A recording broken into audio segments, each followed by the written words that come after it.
Olá, seja bem-vinda, seja bem-vindo a mais um vídeo do canal. Eu sou Gustavo Vanck, técnico em segurança do trabalho, auditor interno e consultor de SGI. Meu propósito com esse canal é ajudar você no seu dia a dia, nas aplicações de diversos itens referente à gestão de saúde, segurança, qualidade e meio ambiente. E hoje eu quero passar pelo início de uma norma que é importante. Assim, ó, todas as normas regulamentadoras são importantes, né, obviamente, mas existem algumas particularidades dentro das normas. E hoje eu quero falar com vocês sobre a NR16, falar aí sobre questões de periculosidade. Então fica no vídeo, aproveite esse conteúdo para você enriquecer o seu conhecimento e aplicar no seu dia a dia.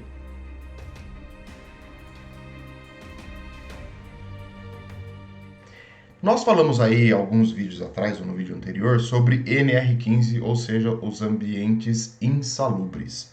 Hoje nós vamos falar dos ambientes periculosos. O que a norma traz para a gente sobre periculosidade, ou o que ela considera periculosidade? É uma norma também que contém vários anexos, e é importante a gente trabalhar depois cada um desses anexos para que a gente possa entender essas questões de periculosidade também. Não dá para fazer num vídeo só, afinal de contas o vídeo ficaria muito extenso e aí fica complicado, fica cansativo para que você possa absorver esse conteúdo e depois aplicar no seu dia a dia. Mas vamos ver o que a norma traz para a gente nessa primeira questão, neste primeiro item. Então, o que ela vai considerar como atividade insalubre, né? Todas aquelas operações perigosas e constantes nos anexos dessa norma. Então, não é qualquer atividade, não é qualquer situação que a gente olha, que a gente julgue perigosa, que ela vai ser considerada periculosa. Não. São os itens que estão relacionados aqui na NR16. Depois ela vai falar que comprovado que você tem uma atividade periculosa, você vai ter aí um adicional ao trabalhador, ao salário do trabalhador, de 30% sobre o seu salário, sem os acréscimos resultantes de gratificações, prêmios ou participação de lucros da empresa. Então, sobre o seu salário, você vai ter aí um adicional de 30% de bonificação. Não é bonificação, né? Mas um adicional de periculosidade, não é bonificação. O que eu quero dizer com isso? O que a norma está dizendo com isso? Que a empresa vai acrescentar sobre o seu salário 30%, porque você está exposto, por exemplo, a uma atividade com eletricidade. Qualquer atividade com eletricidade? Não, existem requisitos a serem atendidos para que você tenha a garantia deste adicional, ou que você receba esse adicional de periculosidade. Então, 30%. O que vale ressaltar neste item é que a gente não deve confundir com o adicional de insalubridade. O adicional de periculosidade é sobre o salário do colaborador e o adicional de insalubridade é sobre o salário mínimo. Existe esta diferença entre as duas NRs. Então, o outro vídeo a gente falou de NR15, insalubridade. Aproveita, volta aí no canal, assiste o vídeo, fazendo esta mesma abordagem, falando dos adicionais e falando de um contexto geral da NR15.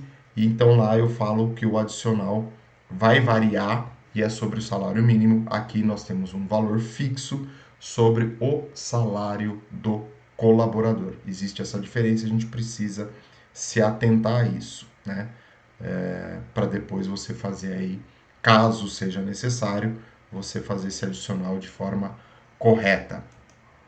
Depois ele vai trazer para a gente que o empregado poderá optar pelo adicional de salubridade que porventura lhe seja devido. O que ele está querendo dizer com isso? Neste item, você pode ter as duas situações. Eu posso estar exposto à insalubridade, por exemplo, ao ruído, e posso estar exposto ou posso ter uma atividade periculosa. Normalmente, o que vai prevalecer? O de maior valor. Mas a NR diz que o empregado pode escolher entre receber o adicional de insalubridade ou receber o adicional de periculosidade. Fica a critério dele. Então, É isso que ela diz nesse item de 16.2.1. Depois ele vai falar que é a responsabilidade do empregador a caracterização ou descaracterização da periculosidade, também mediante laudo técnico elaborado pelo médico do trabalho ou engenheiro do trabalho, conforme artigo 195 da CLT. A gente traz de volta aqui nesta questão a LTCAT. Então, o empregador tem que comprovar que existe ou não estas questões, essas atividades periculosas dentro do ambiente de trabalho e também isso tudo registrado de forma através de um laudo técnico emitido pelo médico do trabalho ou pelo engenheiro do trabalho. O que ele fala depois ali? O disposto no item 16.3 não prejudica a ação fiscalizadora do Ministério do Trabalho, ou seja, é independente, né? Nem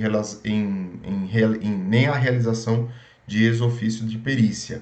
Então, não é porque eu emiti um laudo que o Ministério do Trabalho vai falar assim, não vou olhar aí, não vou fazer a visita, não vou fazer nenhuma fiscalização. Não, ele tem total direito e poder para isso.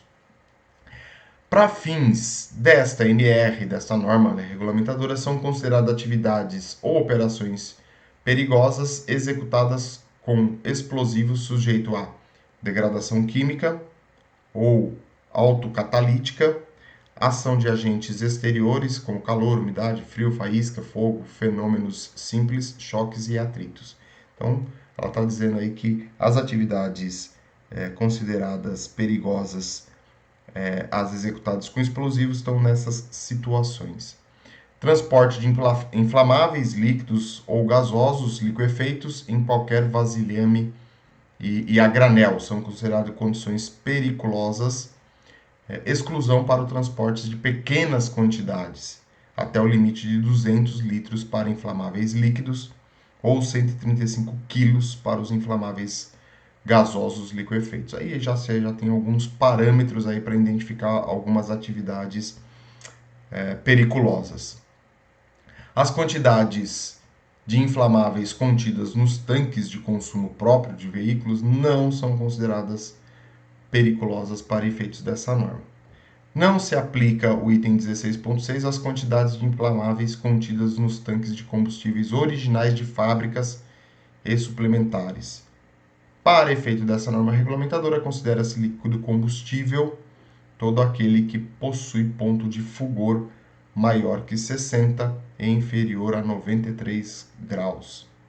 E toda a área de risco, todas as áreas de riscos previstas nesta NR devem ser delimitadas sob responsabilidade do empregador.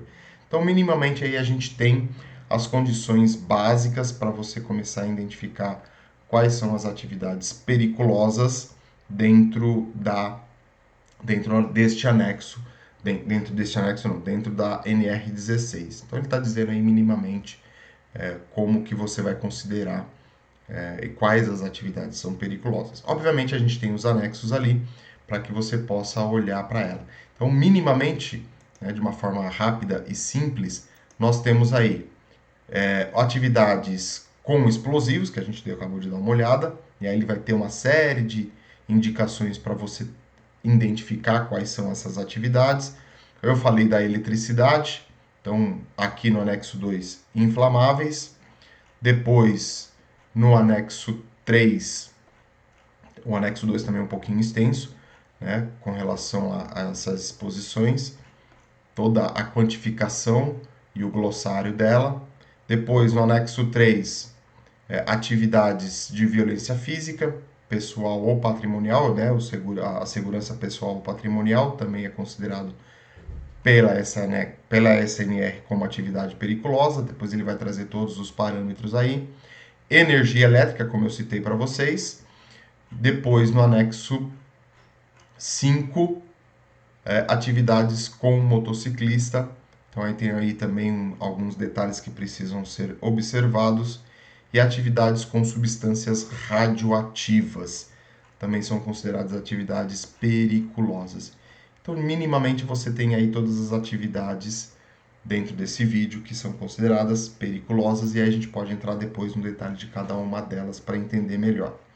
Era isso que eu queria trazer para vocês, para esse conhecimento dessa NR tão importante e alguns tópicos dela para que a gente possa aí começar a olhar para essa gestão de segurança do trabalho em cima destas atividades. Bom, eu fico por aqui. Como eu sempre falo, né? Se você não é inscrito, aproveita e se inscreve no canal. Todos os vídeos do canal, na descrição existem dicas para que você possa aprimorar o seu conhecimento, melhorar o seu conhecimento. Eu deixo sempre as minhas redes sociais para que você possa aí acompanhar as atividades ou os meus conteúdos em diversas plataformas, para que você possa aí sempre estar recebendo esse conteúdo para facilitar o seu dia a dia, para facilitar a sua gestão. Então, acompanhe o canal, deixe seu comentário, se inscreve, ativa o sininho de notificações para que você possa melhorar cada dia mais e trazer resultados significativos para a sua empresa ou para a empresa com a qual você trabalha. Um grande abraço e te espero no nosso próximo vídeo.